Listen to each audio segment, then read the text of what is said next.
¿Qué tal? Buenas noches, son 8 los minutos que pasan de las 10 de la noche y estamos aquí en directo en Pintor Rosales 70 en este programa especial que comenzamos en este momento y que durará más o menos hasta las 11 de la noche. Un programa especial que va a tratar y va a analizar dos aniversarios que se cumplen en este mes de febrero.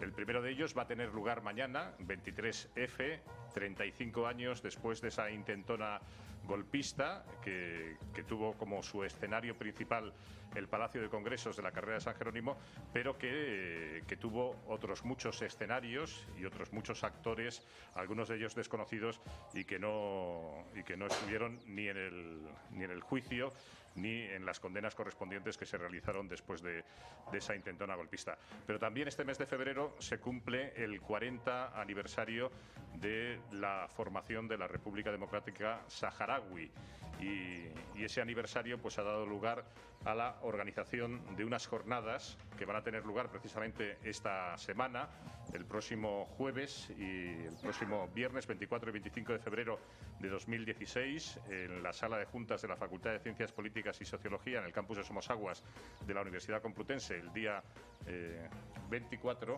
y los 2 días van a ser, me dice Jesús Palacios, que es uno de los organizadores, los 2 días van a tener lugar en la Facultad de Ciencias Políticas y Sociología.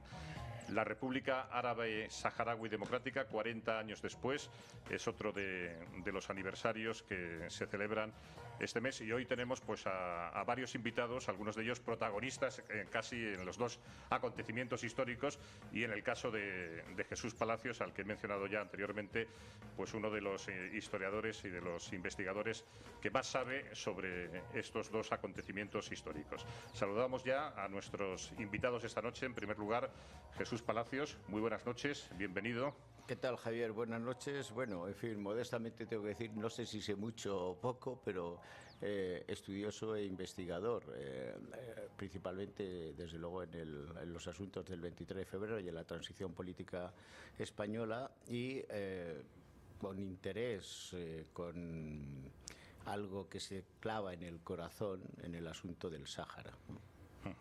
Él es autor, quizá no haga falta recordarlo, pero para aquellos oyentes que no lo sepan, es autor de 2 libros que yo creo que son fundamentales para conocer lo que es la verdadera historia del 23 de febrero. El primero de ellos, 23F, el golpe del CSID, un libro editado por Planeta. Esto fue en el año 2000, más o menos, cuando salió el libro. En el 20 aniversario, exactamente, en el año 2000. En el año 2000, donde pues ahí se desvelan toda una serie de circunstancias y sobre todo la tesis fundamental de que el golpe de Estado del 23 de febrero no fue un golpe contra el sistema, no fue un golpe contra el régimen del 78, sino que fue un golpe que nació del propio sistema, nació del propio régimen y que su finalidad no era cambiar la orientación política ni institucional del régimen, sino apuntalarlo, darle otra orientación, pero no realizar, digamos, un cambio radical respecto a lo que era la marcha fundamental del régimen del 78. Sí, con ese libro con el que tuve bastantes disgustos, especialmente por el director general del Servicio de Inteligencia. Es la primera vez que nada menos que un teniente general, director de un servicio de inteligencia con mando, pues se ha querellado contra un periodista, un investigador, un historiador, precisamente por escribir ese libro. Ese libro, Javier, cambia la historia. Ese libro cambia lo que hasta ese momento se había establecido como la versión oficial, lo políticamente correcto, y ese libro modifica y cambia. De ahí precisamente el hacer una cuña que va penetrando poco a poco y que se va desmoronando esa versión cómplice oficial que cada vez tiene más aguas por todos los lados. Pues hablaremos de ese libro, también del otro que publicaste, el 23F, El Rey y su secreto, que es un libro que es continuación de este que acabamos de mencionar, pero vamos a saludar también al segundo invitado esta noche, que es el coronel Diego Camacho. Diego Camacho, muy buenas noches. Hola, buenas noches, Javier. Coronel del Ejército Español, licenciado en Ciencias Políticas, diplomado también en Relaciones Internacionales. Él es autor de un libro, La España otorgada, donde se analiza el papel de los servicios de inteligencia durante la transición, sobre todo en el caso español, especialmente. Y él, decíamos al principio del programa, él es protagonista, pues de alguna manera, porque fue testigo presencial de los dos acontecimientos a los que vamos a mencionar esta noche. En el caso del Sáhara, porque, si no estoy mal informado, Diego, tú estuviste destinado ahí, en el Sáhara, durante la presencia española y luego también en los momentos antes de la Marcha Verde, ¿no? Bueno, estuve destinado antes de la Marcha Verde. Yo estuve hasta el año 72, era oficial de tropas nómadas. Y después la otra experiencia que tengo es que fui jefe del Servicio de Inteligencia Español en Marruecos, o sea que estuve en contacto permanente con la realidad del Sáhara. Sí.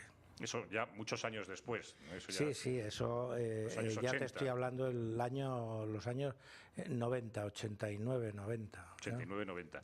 Pero antes, el 23 de febrero de 1981, estabas destinado en el CSIC, en el Grupo de Operaciones Especiales, ¿o cómo?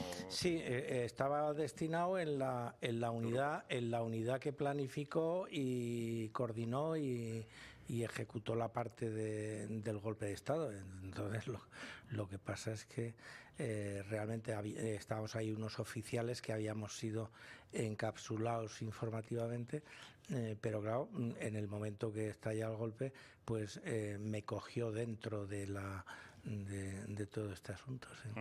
Bueno, y por último nos acompaña Juan Antonio Tirado, periodista, colaborador también de esta casa. Juan Antonio, muy buenas noches. ¿Qué tal, Javier? Buenas noches. Que me va a ayudar un poco pues a llevar, digamos, un placer estar aquí, la coordinación y la presentación con maestros de este programa. Y como tenemos poco tiempo y muchos temas, yo no sé si nos centramos primero un momento en lo de las jornadas que se van a tener lugar esta semana, la importancia del Sáhara, cómo el asunto del Sáhara sigue siendo pues una cuestión que no quiere de la que no quiere responder absolutamente nadie dentro del gobierno español. Incluso ahora estábamos comentando antes de entrar en los estudios que se están realizando todas estas reuniones para la formación de gobierno y se habla de muchas cosas, de muchos pactos, de sillones, de ministerios, de política internacional y de la responsabilidad en concreto de España en un asunto concreto como es el Sáhara. Ahí nadie se moja, nadie quiere saber nada, como si nunca hubiese existido en la historia de España. Bueno, porque supone, de hecho, una enorme vergüenza nacional para todos, en todos los aspectos, no solamente ya en el tardofranquismo, en el último gobierno con Franco moribundo, aún en vivo, pero cercano a su óbito, y en los gobiernos de la transición democrática ya, en democracia, 40 años en ese aspecto. Con el Sáhara ocurre algo parecido con los agujeros negros de la transición y por lo tanto también es una mancha de la transición. Si tenemos un agujero negro de la transición con el magnicidio, el asesinato del almirante Carrero Blanco, presidente del gobierno, tenemos un agujero negro precisamente en lo que marcó un punto de inflexión en la transición el 23 de febrero de 1981 y tenemos un agujero negro en la transición con el 11 de marzo de 2004, tenemos no un agujero negro porque fue visible la traición manifiesta que es España volviéndose contra su propia historia y su decencia hace en algo que fue absolutamente ignominioso. Tenía el mandato que el Sáhara era un territorio que había que descolonizar, declarado por Naciones Unidas en la década de los 60, territorio no autónomo, y por lo tanto la potencia administradora, que era España, tenía la misión, el mandato por parte de la ONU de llevar a cabo un referéndum de autodeterminación, como se estuvieron haciendo en muchísimos países en la década de los años 60. Las maniobras políticas que utilizó Hassan II en aquel tiempo, la debilidad de un gobierno español, no en plenitud de mando de funciones del dictador, del general Franco, pero sí cuando Hassan II quiso un intento en la primera crisis médica de Franco con la tromboflebitis, aprovechó definitivamente cuando Franco entró ya en su fase terminal, en su fase final. Y Hassan II se echó en manos del apoyo que fue manifiesto y determinante de la administración norteamericana, parte del secretario de Estado Henry Kissinger. Fueron quienes le confeccionaron la guía, la hoja de ruta de la Marcha Verde, le dieron el nombre además de Marcha Blanca, contó con el apoyo logístico determinante de la CIA, el general Vernon Walters, que ya era subdirector de la CIA entonces, y se preparó la Marcha Verde, una Marcha Verde que no tenía otra misión que hacer salir por la puerta de atrás, con ignominia y vergüenza para el propio ejército español, y sobre todo también, y esto es algo que hay que tener también muy en cuenta y es muy claro, con el consenso, el consentimiento y el apoyo del propio jefe de Estado en funciones, el entonces príncipe de España, príncipe Juan Carlos, que sería poco tiempo después el rey Juan Carlos. Diego Camacho, tu opinión sobre la responsabilidad de España 40 años después respecto a lo que sucede actualmente en el Sáhara. Bueno, lo ha explicado perfectamente Javier, entonces sería hablar de la misma cosa. Yo creo que ahora mismo lo que hay que pensar es que el Sáhara ha sido la página que ha desprestigiado internacionalmente a España, pues eso, desde hace 40 años. Entonces, ¿por qué soy tan drástico? Bueno, porque España era un país colonial, era una metrópoli, y según la Carta de San Francisco, que dio origen a Naciones Unidas, los pueblos que habían sido colonia, mandato o protectorado, pues tenían, después de la Segunda Guerra Mundial, que en un breve plazo ejercer el derecho de libre autodeterminación. Bien, entonces esto es lo que va a motivar en el mundo la eclosión de las independencias nacionales y el fin del colonialismo europeo, que va a tener su guinda en la guerra de Suez, en donde el ejército expedicionario franco-británico, ayudados de Israel, van a ser obligados por la Unión Soviética y Estados Unidos a retirarse y tal. Entonces, España ha incumplido, es decir, España, que es un país débil, que es un país que dedica muy poco a su seguridad y muy poco a su defensa, es un país débil. España tiene que basar sus relaciones exteriores en la diplomacia y en el respeto al derecho internacional y tal.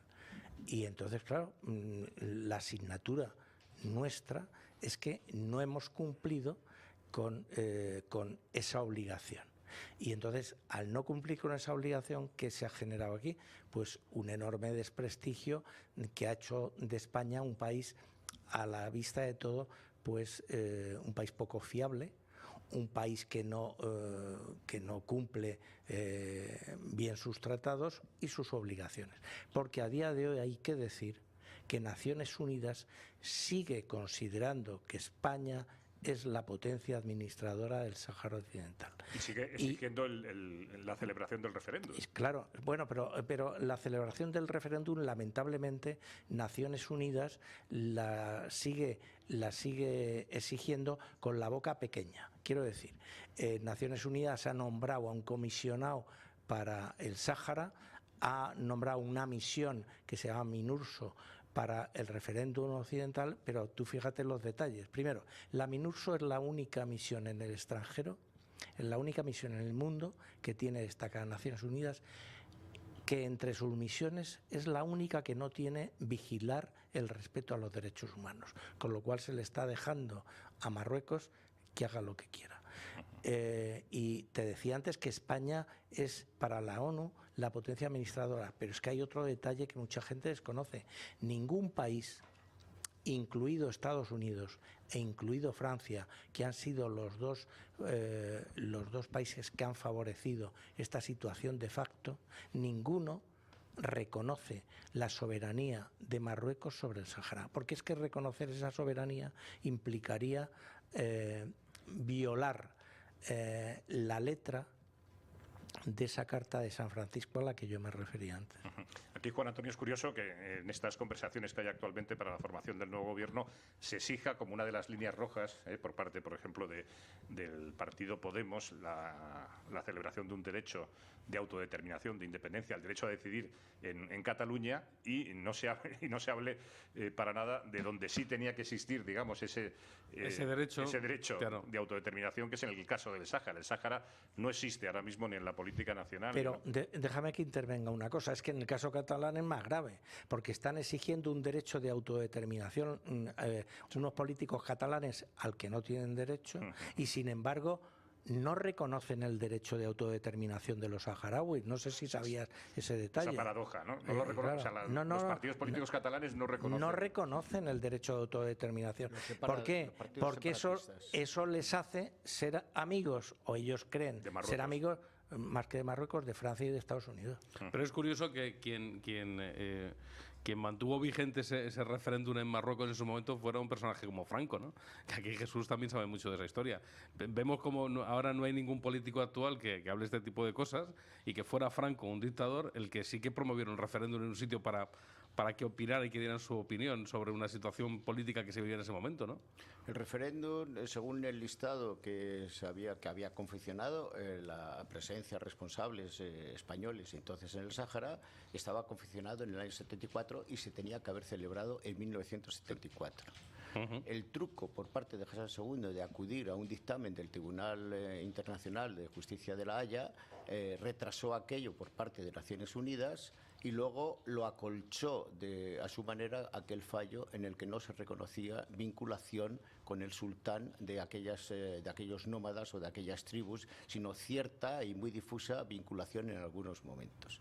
Pero Hassan lo hace suyo, y por lo tanto a partir de ahí la Marcha Verde desborda la situación. ¿Por qué la desborda? Porque el gobierno español no solamente era débil, estaba dividido, y la mayor parte de ellos estaba ya vendida en ese aspecto, en ese sentido, a la oligarquía, a la teocracia de Hassan II y de Marruecos. Y también lo estaba condicionado por algo que políticamente tendrá que explicar en su momento, si es que tiene capacidades, luces para hacerlo, porque según Kissinger decía de Juan Carlos que tenía muy pocas capacidades y pocas luces. ¿Por qué razón desconfió permanentemente del ejército, que fue el que le puso el paraguas y el que hizo posible la transición sin ningún tipo de convulsión, ni de agitación, ni de violencia del régimen autoritario a la democracia?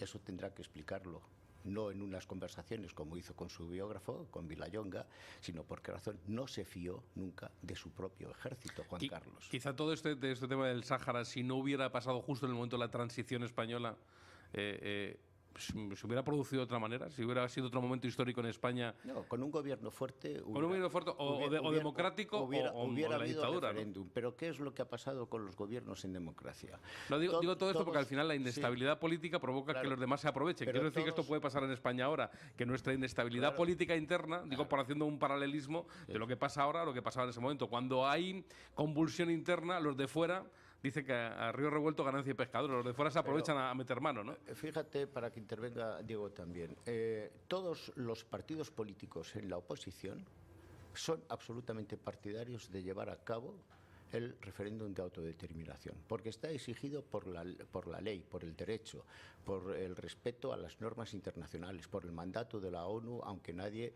respete a la ONU y mucho menos los Estados Unidos según sus propios intereses. Bueno, pero cuando tienen responsabilidades políticas de gobierno u otras, se olvidan de todo eso. Desde Felipe González, en aquella primera declaración política en los campamentos de Tinduf, juro que por encima de todo llevaré a cabo mi permanente mandato de que el referéndum y todo se tenga que llevar a cabo. En fin, aquella declaración de juro permanentemente esta será una obligación que llevaré a cabo. A partir de ahí, ni Felipe González, ni Aznar, bueno, por supuesto Adolfo Suárez o Leopoldo Calvo Sotelo, estaban otras cosas, claro. Sí. Ni Zapatero, todo lo contrario, han tenido políticas pro-marroquíes en todos los aspectos, vendiendo armas si es posible también, y ni mucho menos Rajoy. No hay en gobierno algo en lo que, como ha dicho Diego perfectamente, oiga, usted tiene un mandato establecido por parte de la ONU de que es la potencia administradora para llevar a cabo ese referéndum, ¿no?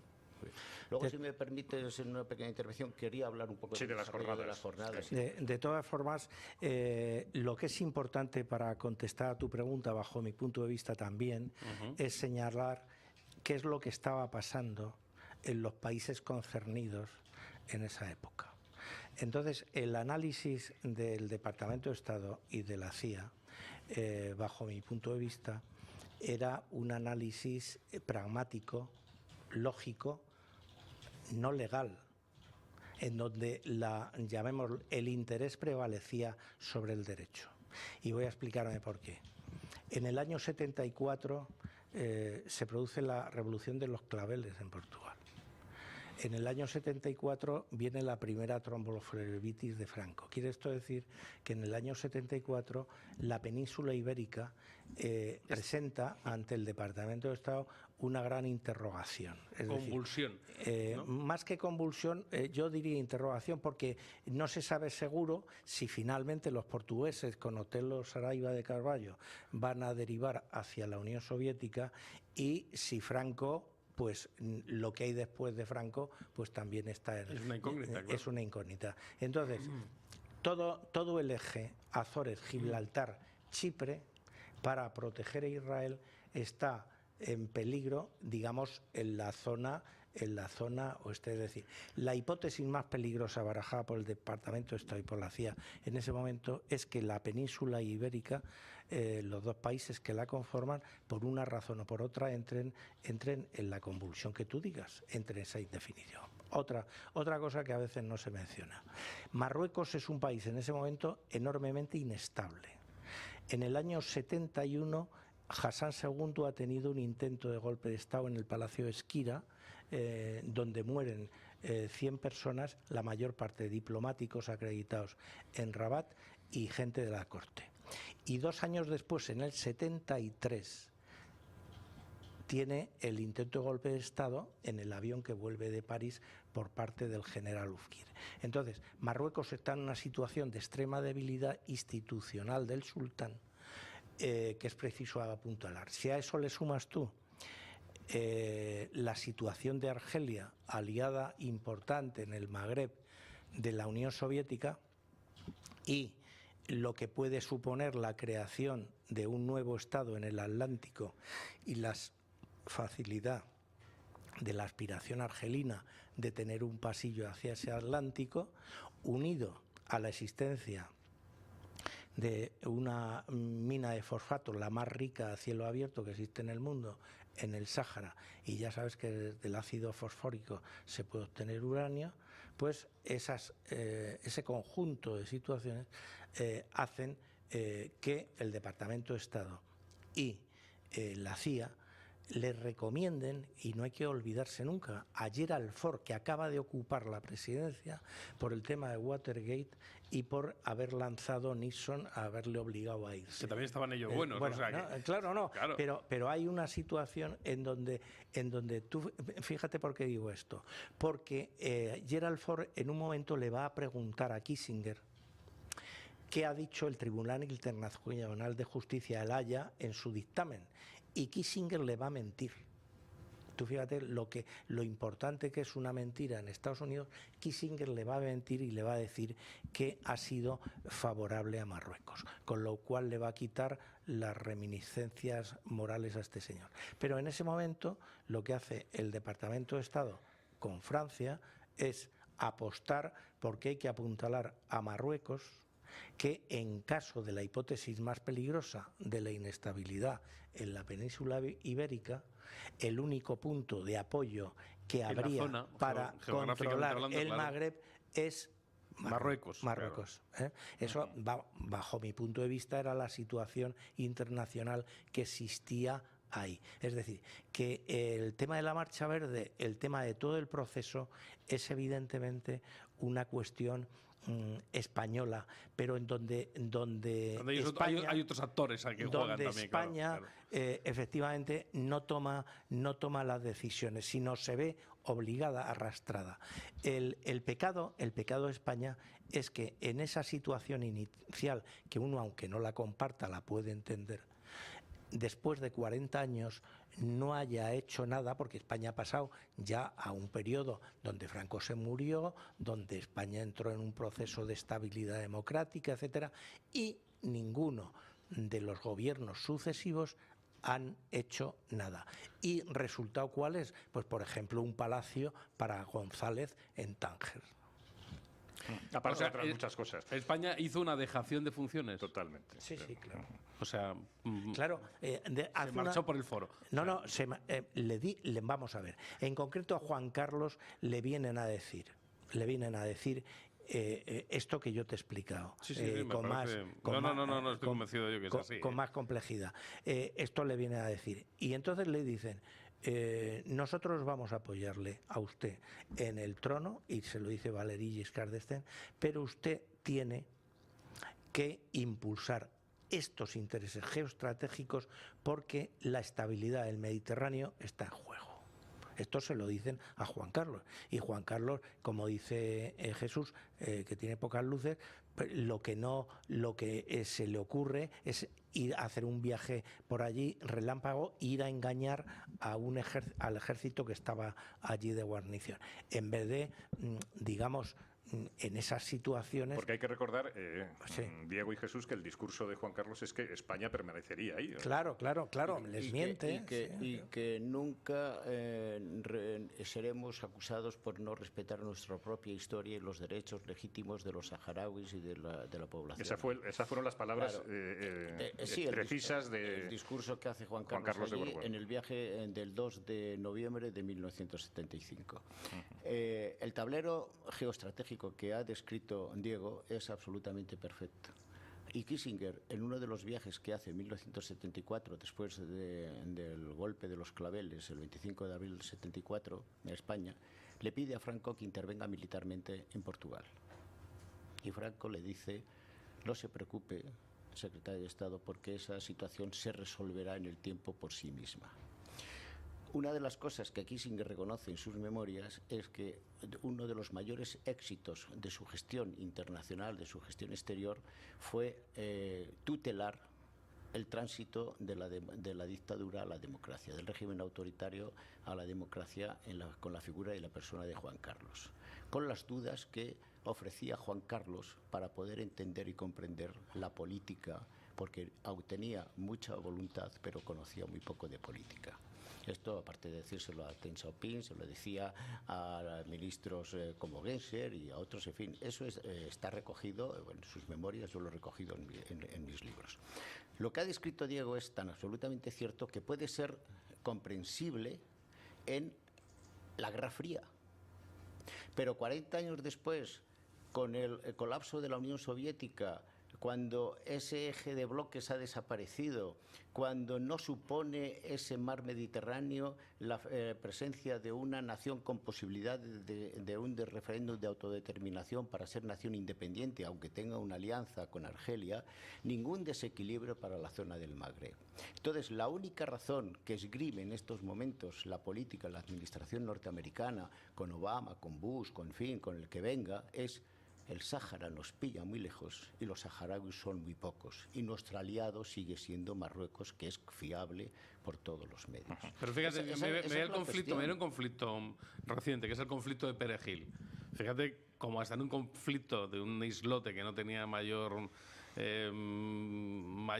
problema, fíjate la que se monta y cómo al final se recula en esa historia. O sea, y con la intervención incluso de los Estados Unidos. Colin Powell tiene que intervenir en esa historia. Bueno, ¿no? de hecho, para dar ese paso, Aznar tuvo que, desde luego, de hablarlo con Bush y con Colin Powell, ¿no? Déjame, antes de que se nos vaya el tiempo, que haga una breve descripción de lo de las jornadas, el miércoles y jueves.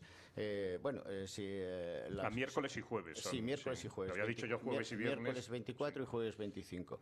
Las organiza la Sociedad de de Estudios Contemporáneos Cosmospolis, en la revista Cosmospolis, con el apoyo principal, fundamental, de la Universidad Complutense de Madrid, tanto del rectorado, del rector, vicerrectores y también del decano, decanato en la Facultad de Ciencias Políticas. Entonces, las dos jornadas van a tener lugar en el Salón de Actos de la Facultad de Ciencias Políticas. De hecho, en la jornada de inauguración, bueno, viene un ministro principal, el ministro para Europa, Mohamed Sidati, miembro permanente de la RAS. Está la nueva delegada del Polisario aquí en España, Gira Bulaji. La directora de las jornadas es la profesora de la Facultad de Ciencias Políticas y directora de la revista Cosmospolis, Alesia Eslizaba. Intervendrá una vicerrectora. Constituimos después varias mesas: el origen del conflicto, perspectiva histórica, en la que va a intervenir, entre otros, el coronel Diego Camacho. Después una mesa con partidos políticos, representantes de todos los partidos políticos principales a nivel de Estado, desde Podemos, Izquierda Unida, Partido Socialista,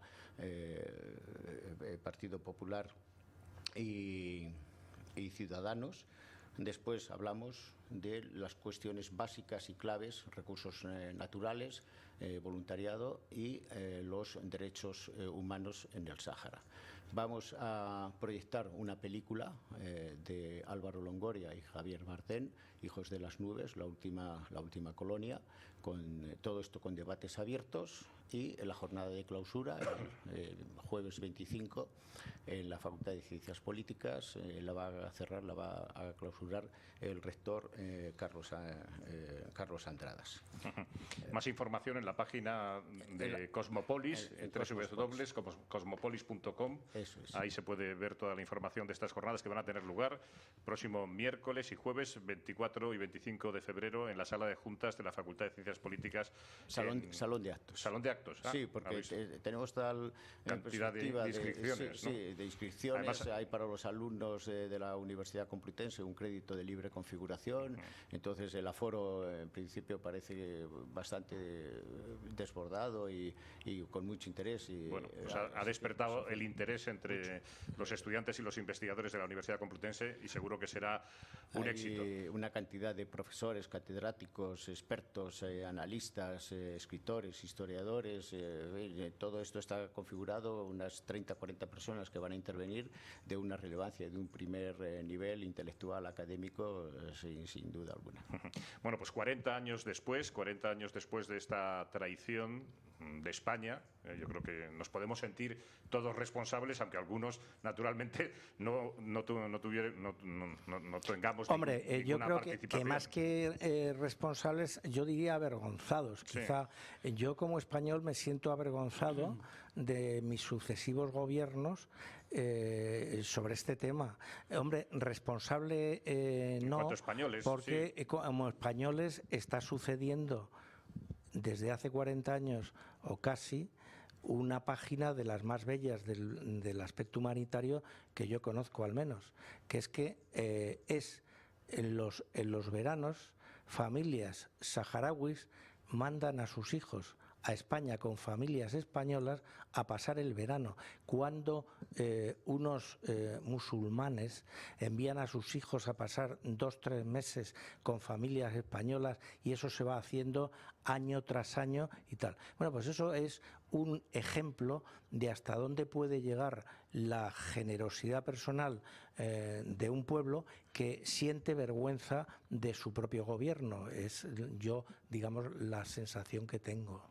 La política oficial no funciona, pero la solidaridad por parte de la sociedad española y a escalones más bajos, municipales o comunidades, funciona magnífico. A mí esto me suena un poco según no han ido llegando los presidentes del gobierno, que se coma el marrón el que venga. O sea, aquí me han preferido pasar página y olvidarse y decir, bueno, el que venga después que lo arregle. O sea, y luego yo creo que han ido pasando hasta pasar 40 años, que es lo más triste de la historia, ¿no? Lo que explicaba el coronel Diego Camacho, que es la renuncia, digamos, la derrota, la entrega de España, la España otorgada a los intereses de unas grandes potencias y de una pequeña potencia y de un pequeño país. Pero ante eso, o sea, lo que hay que decir, bueno, como ciudadano no hay que aceptar, pero un señor que tiene la aspiración de ser presidente o formar parte de un gobierno de España, lo que no puede es encogerse de hombros de lo que ha pasado en gobiernos anteriores, sobre todo cuando lo que ha pasado, el continuar por ese camino, sigue vulnerando el derecho internacional. Pero querido coronel, ¿dónde es el primer viaje oficial que suelen hacer los presidentes de gobierno españoles nada más acceder a su cargo? Pues claro, es ¿Dónde precisamente a Marruecos. Claro, pero no solo, no, pero te voy a decir una cosa. O sea, ¿qué van a decir a Marruecos? Mire usted, yo en estos 4 años no voy a hacer nada. No, pero te voy a decir una cosa más. Tú dices, ¿a dónde es el primer viaje oficial? oficial tradición ya, ¿no? No, del presidente del gobierno español, tal, Marruecos, de acuerdo. Pero ¿quién empieza a viajar por primera vez a Marruecos al primer sitio?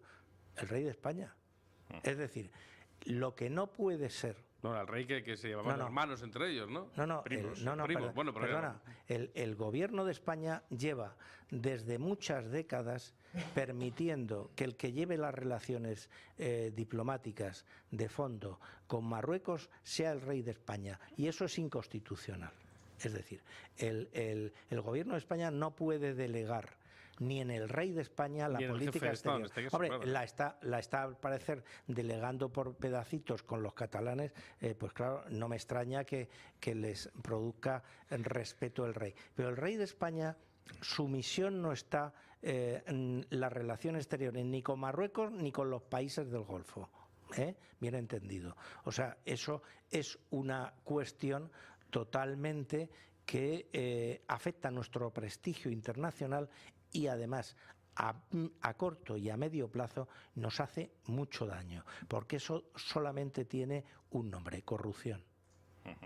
Bueno, pues de este aniversario, de estos 40 años desde la formación de la República Saharaui Democrática, a otro aniversario que va a tener lugar mañana, el 23 de febrero, en este caso 35 años después. Yo no sé si hay un nexo, en la tesis del coronel Diego Camacho de la España otorgada y del papel que juegan las grandes potencias, Estados Unidos, Francia, en su momento también la Unión Soviética, si hay un nexo de unión entre lo que sucedió en el Sáhara y lo que sucedió también el 23 de febrero, pero si vamos a los hechos concretos, que yo creo que es lo que puede tener interés para nuestra audiencia, aquí lo que sorprende, Jesús, Diego, Juan Antonio, es que 35 años después y con tanto reclamo que se hace a la memoria histórica en España, a descubrir todo lo que ha sucedido en nuestra historia más reciente, el 23 de febrero también no es que sea un agujero negro, es que es una gran mentira que se sigue hablando de ella. Ayer mismo una película en la televisión del Estado, en la segunda cadena,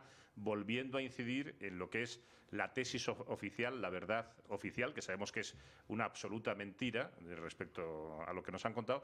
Y aquí nos encontramos nuevamente en una situación en la que los nuevos partidos, los partidos emergentes, que algunos de ellos tanto cuestionan lo que ha significado el régimen del 78, no cuestionan la verdad oficial del 23 de febrero. O sea, se tragan, se comen esta mentira y la dan por buena, como ha hecho casi toda la izquierda durante estos años. O sea, el 23 de febrero sigue siendo un aspecto de nuestra historia que nadie quiere aceptar la verdad de lo que sucedió realmente. Oficial y públicamente sí, pero cada vez hay más grietas, cada vez hay más aristas y hay vértices que eso se va deshilachando. La película es esta película que se hizo sobre legajos del juicio de campamento, es eso, es la verdad del juicio de campamento, que fue un proceso absolutamente cerrado en falso, y porque era mentira. Se condenaron a unas personas, pero no se llevó a cabo un juicio. Tiene que buscar la responsabilidad absoluta de todo para esclarecer unos hechos, y allí se taparon. No es que se esclareciera nada, se taparon, y se taparon los responsables máximos de aquello.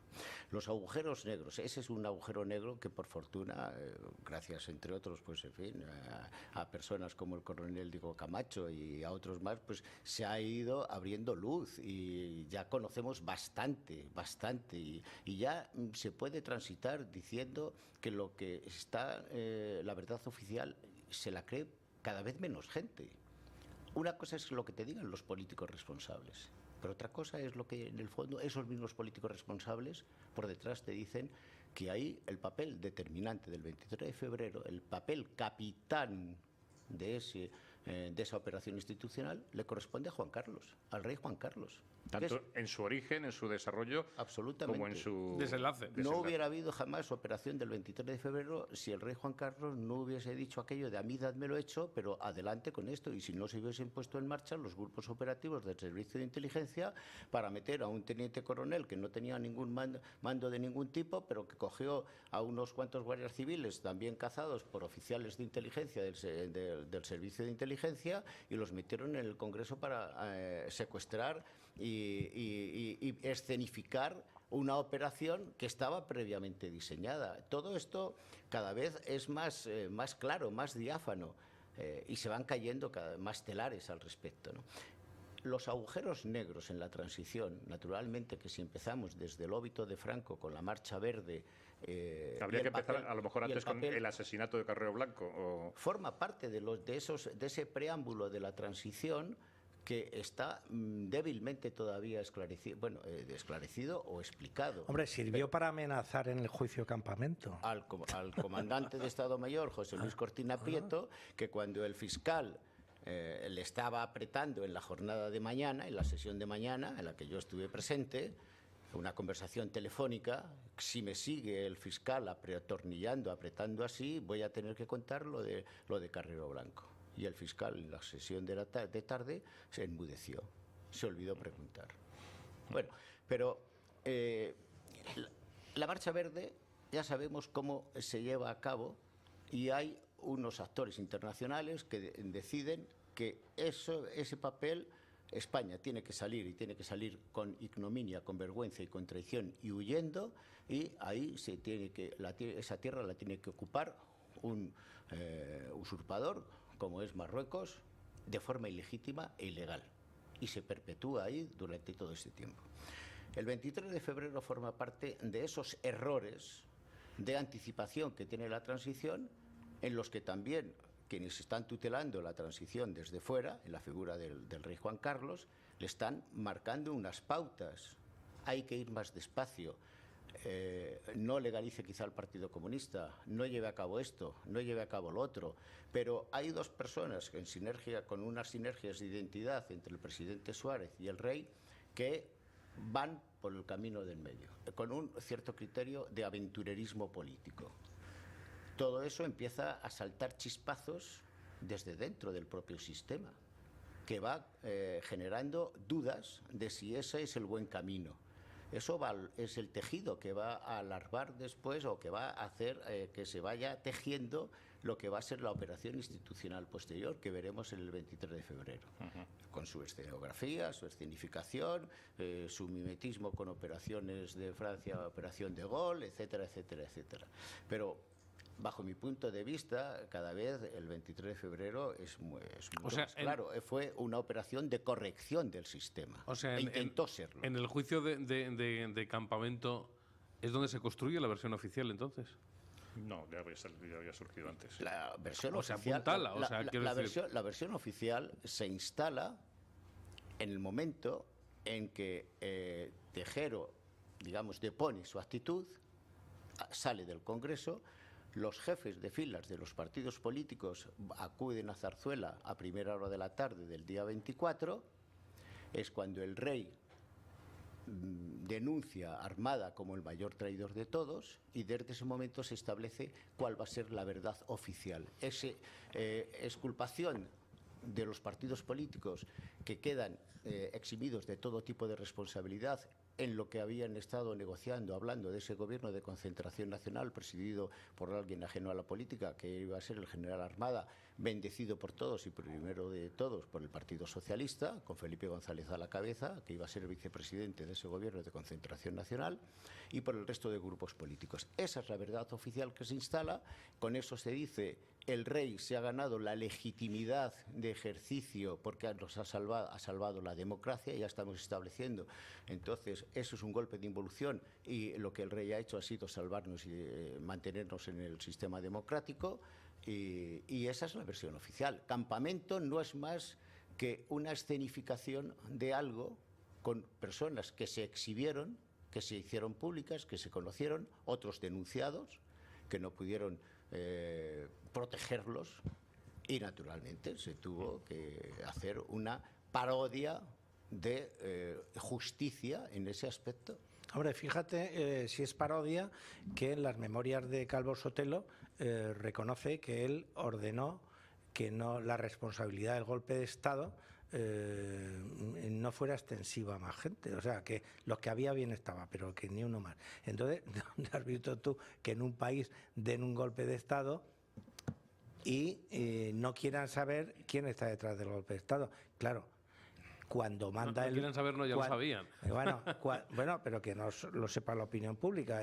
Cuando son los propios jefes del sistema los que dominan el cotarro y son los que lo han organizado, pues lógicamente lo que hay que echar es serrín para que no se note, ¿no? Usted, coronel, el 23 de febrero del 81 era capitán del CSIC, estaba destinado y usted pudo comprobar de facto cómo la... ¿Dónde está destinado? Perdón, que no lo he dicho. En el CSIC.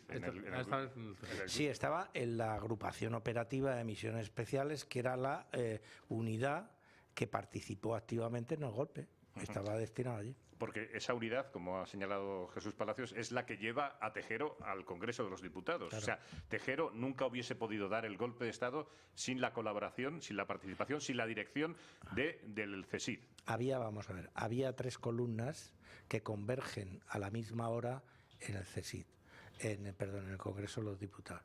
Entonces, cualquiera que conozca Madrid a esas horas, las 6 y pico de la tarde, pues sabe, bueno, que hacer coincidir en el tiempo a columnas que vienen de sitios tan dispares no es fácil. Pero vamos a ver, para concretar, temas materiales, aparte de planificaciones, etcétera, etcétera.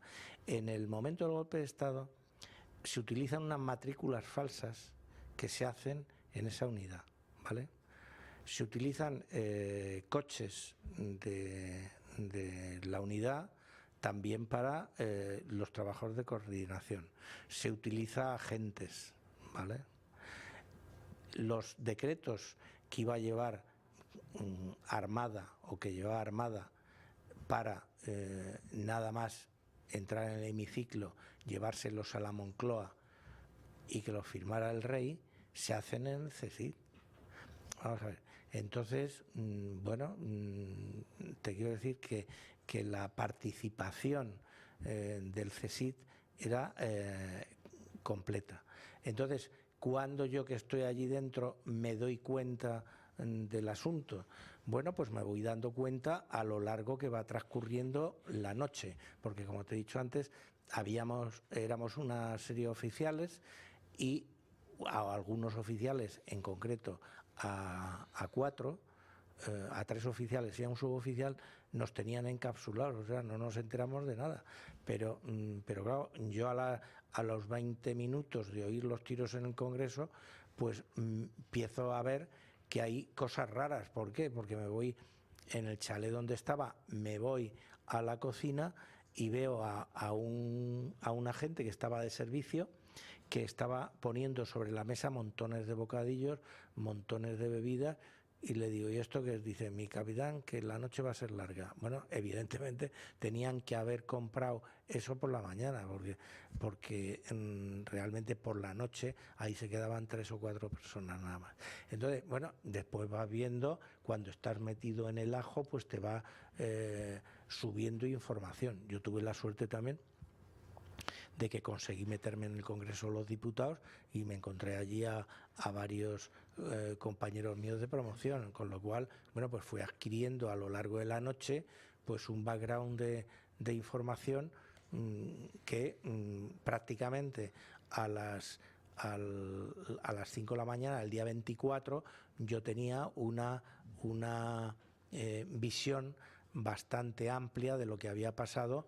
Me faltaban algunos detalles como la implicación de Javier Calderón, pero bueno, eso al poco tiempo pues ya también. Y bueno, pues ahí fue un poco O sea, entre asunto, las ¿no? personas que participaron y no fueron condenadas, yo creo que 35 años después, Jesús, Diego, Juan Antonio, yo creo que no nos equivocamos y podemos señalar ya con nombres y apellidos a alguna de estas personas, que además, como ya no hay responsabilidad penal, yo creo bueno, que es parte de la historia, ¿no? O sea, la implicación Claro. del jefe que era de ese grupo operativo, que era Javier Calderón, ¿no? Bueno, no, Secretario pero general. vamos a ver, en honor a la verdad hay que decir que tanto Jesús como yo hemos dado estos nombres mucho antes de que el tema prescribiera y tal, lo hemos dado. Incluso, como él ha mencionado, hace unos años Javier Calderón le llevó delante de un juez que al final le dio un rapapolvo y le dijo que había intervenido él en tal. Es decir, que Jesús y yo esta información la estamos dando no porque ahora haya prescrito Sí, no, esto, hablamos de personajes operativos, pero ¿quién es el que da la orden política al CSIC? Bueno, indudablemente, vamos a ver, la orden Política, o sea, ¿quiénes son los responsables políticos? el responsable político es el rey. El responsable Bueno, no, y antes del rey. El responsable intelectual. El máximo responsable. Pero es el rey el que se dirige Juan al Carlos de Borbón. Pero ¿quién hay en medio? Es lo que donde yo voy a como parar. una operación institucional, es que el encaje es este. Porque Adolfo Suárez, ¿dónde estaba en esta operación? No, Adolfo Suárez es ajeno a la operación. ¿Por qué? Porque es el objetivo. Entonces, ¿qué ministros suyos están dentro de la operación y cuáles no? O sea, que es el objetivo. el gobierno estaba dividido. La operación se pone en marcha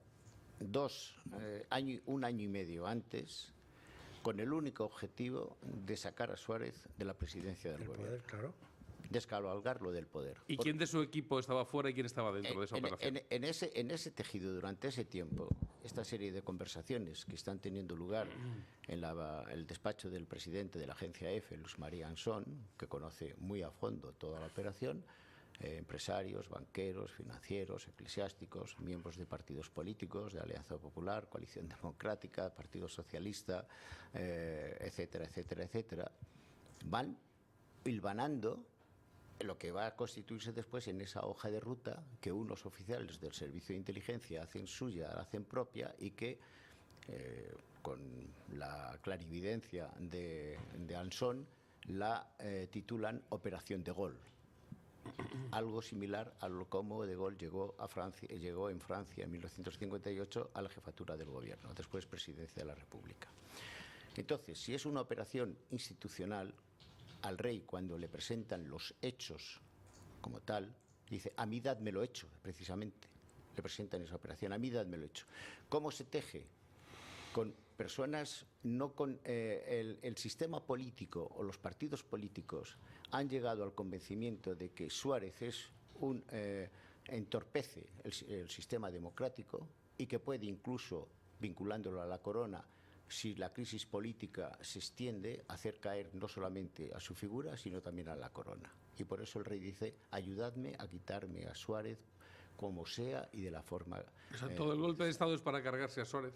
Principalmente. Psíquicamente, el rey, ese tiempo antes que menciona Jesús, está en una situación psicológica parecida a la que estuvo cuando tenía de presidente a Arias Navarro. Es decir, esa misma situación de que quiere quitarse a Arias Navarro y le sopla una revista extranjera que es un desastre sin paliativos, y a Suárez cuando Cortina, que tiene un acceso directo a él, le viene a convencer por él y por otros que también se entrevistaban con él, que la relación, como ha dicho Jesús, con Suárez lo que va a hacer va a ser arrastrar a la corona detrás de Suárez. Suárez ya está desahuciado. Entonces, una vez que hay el convencimiento político de la necesidad de quitarse a Suárez por el Partido Socialista en 1980, en mayo le presenta una moción de censura, y después de las elecciones del 79 la oposición contra Suárez, contra la UCD, que no era un partido tejido, hilvanado, que era un engrudo de personalidades. De partidos, sí. Bueno, pues hay que eliminar a Suárez, no disparándole con un magnicidio, pegándole un tiro, sino eliminándole políticamente. ¿Es cierto que le ponen un revólver encima de la mesa a alguien para que se suicide? ¿Eso es falso? Esa escena jamás existió. Forma parte de la leyenda también de 4 capitanes generales en Zarzuela con Suárez, y este es un argumento, le parece poco. No existió jamás existió eso. la parte política llega al convencimiento, y por eso se ha consensuado un gobierno de concentración nacional en el que los jefes de filas de los partidos políticos, sobre todo quien hace mayor propaganda de la figura del general Armada y de ese gobierno de concentración nacional, es el Partido Socialista. Y el resto de grupos políticos y de personalidades también. Porque el objetivo también se podía decir que era la llegada de los socialistas al poder, la llegada del Partido Socialista. Claro, era el Partido Socialista que se quedó Felipe González chirriante el 3 de marzo de 1979, cuando no consigue ganar las elecciones, las segundas elecciones democráticas. Entonces, su máximo objetivo y aspiración, por encima de todo, es llegar cuanto antes al poder. Esa es una vía rápida para poder llegar al poder acelerando los trámites. Y por lo tanto, en ese gobierno de concentración nacional, que va a ser de corrección del propio sistema, va a tener 2 años para que un presidente ajeno a la política y a los partidos políticos, como el general Armada, al principio se presentó un civil, después el militar, consensuado por parte de todos, a las próximas elecciones en 1983, donde el PSOE, sin duda alguna, hubiera ganado las elecciones. Bien, esa es la parte política. La parte operativa es diferente. La parte operativa no es militar. La parte operativa es de personalidades y de un servicio de inteligencia en sus grupos operativos, que es lo que les van a articular esa operación, que está en varias fases compartimentadas. De ahí tiene que buscarse a una figura que viole la legalidad constitucional, como es el teniente coronel Tejero, para que lo restablezca después quien va a ser el elefante blanco, la persona bendecida por todas, el general Armada, para presentar ese gobierno de concentración nacional. Pero son el rey que dice a mí dadmelo hecho, que da el visto bueno y adelante con la operación, así se lo presenta Armada en la reunión del 13 de febrero de 1981, y por lo tanto 2 militares, una capitanía general en Valencia, el que fue preceptor del rey, el general Armada, o grupos operativos del CSID, y todo en marcha para llevar a cabo esa operación. No sé si... Pero ahora la pregunta es, ¿por qué falla? Claro. ¿Cuántas veces, Diego, hemos comentado esto? Pues por algo que muchos en el servicio de inteligencia, y hay novelas famosísimas, en fin... Aquí no va a tirar piedras contra el servicio de inteligencia, ¿no? El factor humano. El factor humano. Porque a Tejero no le cuentan al final cuál iba a ser el resultado de esa misma operación, y cuando Tejero se encuentra con un gobierno en donde hay socialistas y comunistas, Armada le impide el acceso al hemiciclo. Le dice, yo para aquí, se siente traicionado, yo para esto aquí no he entrado, no he venido, antes muerto, y por lo tanto no le permito, general, que entre usted a hacer esta propuesta. Con lo cual es el propio Tejero el que desmonta el golpe de Estado. Claro. Lo bloquea y lo hace fracasar. Bueno, no tenemos tiempo para más porque hemos llegado al final de nuestro programa. De todas formas, el 23 de febrero, como es una parte triste de nuestra historia, porque un intento de romper nuestro marco institucional y constitucional de una forma violenta, como sucedió entonces, pues yo creo que tendremos que volver sobre él. Además, hemos tenido mensajes de algunos oyentes que no están de acuerdo con las tesis que defendéis tanto Jesús Palacios como Diego Camacho, y se han propuesto para debatir, con lo cual, pues bueno, se podrá seguir en los próximos días, si os parece, incluso invitándoles para que participen en un debate y que puedan... Cada vez hay que hablar en ese aspecto tanto menos de tesis, y no hay que hablar de hechos, y los hechos son los que están presentes y son indiscutibles, indiscutidos e indiscutibles. Un hecho es un hecho, una opinión. Por eso yo es diferente. quería terminar con esta pregunta a los dos, al coronel Diego Camacho y a ti, Jesús, como persona que has investigado estos hechos. Después de estos 35 años, ¿qué es lo que os causa más rabia o más dolor? Que ante hechos tan evidentes que vosotros habéis puesto negro sobre el blanco, que habéis comparecido públicamente en cantidad de medios de comunicación. Yo no sé cuántas entrevistas de radio he tenido con vosotros, incluso en City FM Radio, hace ya más de 10 años hablamos de este asunto, que 35 años después todavía se siga defendiendo y vendiendo la versión oficial como la verdadera, y vuestra tesis, vuestros hechos, vuestra verdad, vuestro testimonio, lo que conocéis y lo que habéis denunciado públicamente, incluso jugando vuestra carrera, en el caso de Diego Camacho, y bueno, tú también, tu carrera profesional, porque has tenido juicios, has tenido censura de libros o problemas. Hombre, los periodistas del prestigio que nos jugamos, ¿no? Que puedan, el que te desacredite o el que intenten desacreditarte, puede ir luego en tu futura ¿Cuál es vuestra tesis, ¿no? sensación personal respecto a lo que se sigue negando como evidente en la España del 2016? Bueno, vamos a ver. Yo he tenido siempre claro que las personas responsables del golpe de Estado, una vez que ya pasaba el tiempo y habían obtenido pues tanto beneficios materiales como beneficios, vamos a decir, profesionales, lo único que les interesa al acercarse el fin de sus días, yo creo que es aparecer en la historia de una determinada manera. Entonces, yo desde que empecé a enfrentarme con esta situación, digamos que fue el mismo 24 de febrero del año 81, tenía claro dos cosas. Primera, que nunca iba a ascender a general, ¿vale? Y segunda, que la gente que estaba implicada en esto no iba a terminar diciendo públicamente cuánto me arrepiento, he sido yo y tal, sino que a lo mejor en el caso más positivo lo iban a reconocer en privado o lo que sea y tal, pero nunca en público. Entonces yo nunca, al hacerlo, he tenido vocación de victoria. Yo sabía que cómo me voy a enfrentar yo, digamos, con los medios de comunicación de España, con el control de los medios de comunicación que hay en España, y después con la gente tan poderosa.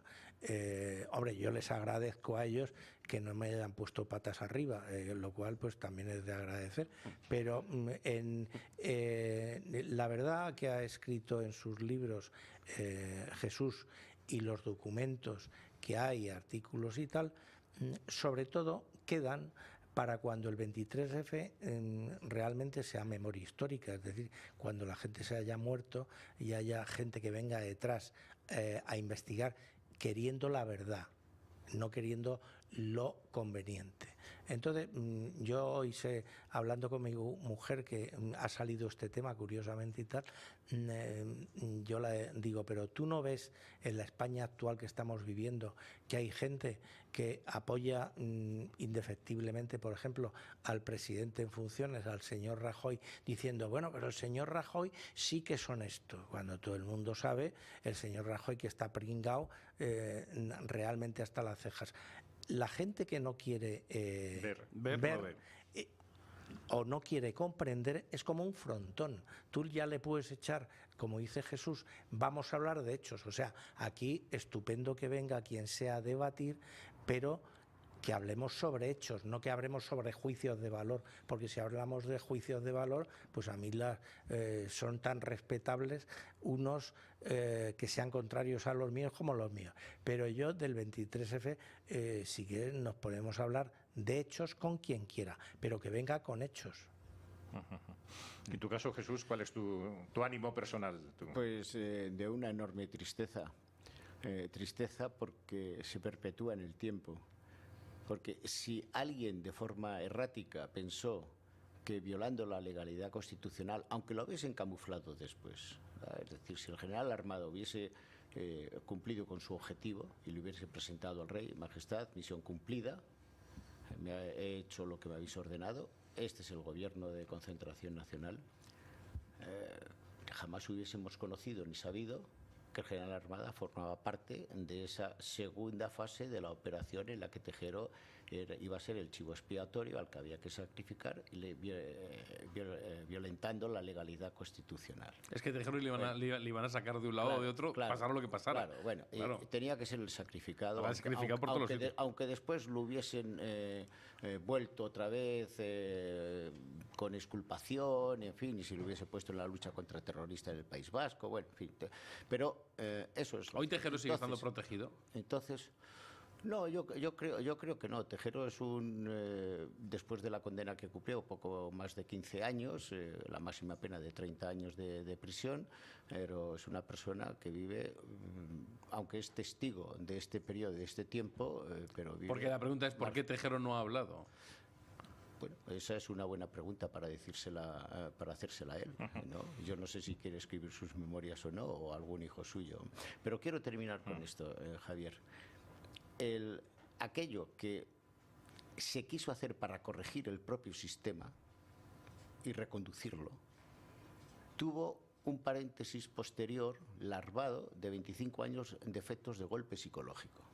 Y lo que te produce una enorme tristeza es que en un desarrollo democrático los políticos no aprendan una lección de corrección en honradez política para establecer no un sistema partitocrático de dictadura de partidos, que es el sistema partitocrático, y de corrupción política que deriva después a la corrupción económica financiera, y convertir la situación política de España en esta incertidumbre y inestabilidad derivada de las elecciones, pero en un magma podrido, en un chancro absolutamente podrido, con esta corrupción en la que estamos absolutamente asfixiados, y encima la sociedad expoliada, exprimida por los impuestos que nos están llevando los diferentes ministros de Hacienda.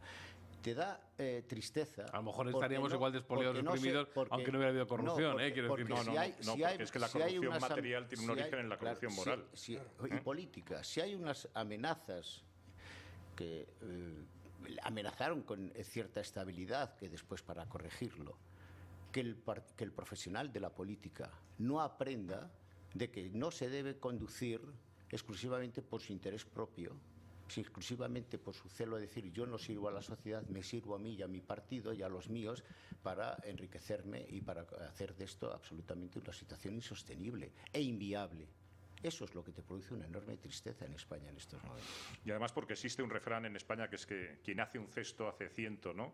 Y en este caso lo que denunciaba también el coronel Diego Camacho, de que esas personas, de que esta mentira institucional no haya sido desvelada como tal, pues puede permitir que los que han vivido de la mentira, de los que se han servido, se han beneficiado de esa mentira, intenten nuevamente operaciones como esta, o operaciones diferentes, pero que tengan también el engaño, la mentira, la corrupción, el golpe, para solucionar sus problemas e ir en contra incluso de los intereses del pueblo español. Fíjate, yo me he visto reflejado, si hacemos un paralelismo con Jesús, tú y yo, Javier, en ese mismo lado, dentro de 20, 30 años, hablando del 11M, que nosotros lo vivimos muy intensamente, ¿no? O sea, las mismas palabras que ellos han expresado hoy de amargura, estoy convencido que tú y yo lo vamos a estar diciendo dentro de 30 años cuando hablemos del 11M, algo que tú y yo vivimos y que podemos investigar. Con una diferencia, que en el caso, yo creo, de Jesús Palacios y del coronel Diego Camacho, ellos sí que han llegado a la verdad.